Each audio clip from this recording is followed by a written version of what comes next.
Hey everyone, this is basic English words. So first word is taunt म्हणजेच ताना मारणे किंवा टोमणे मारणे.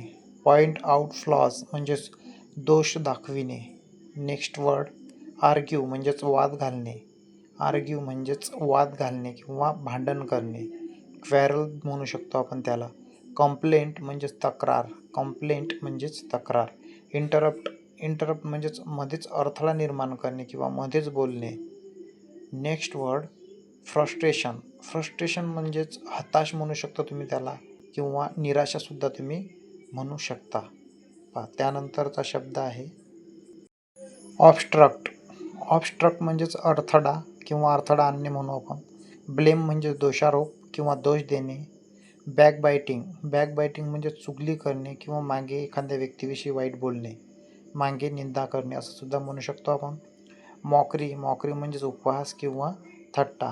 त्यानंतरचा शब्द फाइंड फ्लॉज. फाइंड फ्लॉज अत्यंत महत्त्वाचा फ्रेज म्हणू आपण याला. त्रुटी शोधणे किंवा दोष शोधणे. आर्ग्युमेंट म्हणजेच वाद किंवा वादविवाद. इन्सल्ट हा सर्वांनाच माहिती आहे. त्यानंतरचा शब्द आहे अक्यूज. अक्यूज म्हणजेच दोष देणे किंवा आरोप करणे. फ्रेंड्स, खूप सोपे असे शब्द आहेत, बऱ्याच स्टुडंटला माहिती आहेत, परंतु ज्यांना माहिती नाही आहेत त्याकरिता हे शब्द आहेत आणि ज्यांना माहिती आहेत त्यांची रिव्हिजनसुद्धा होईल. So friends, if you like this video, so don't forget to subscribe because it's a very important video.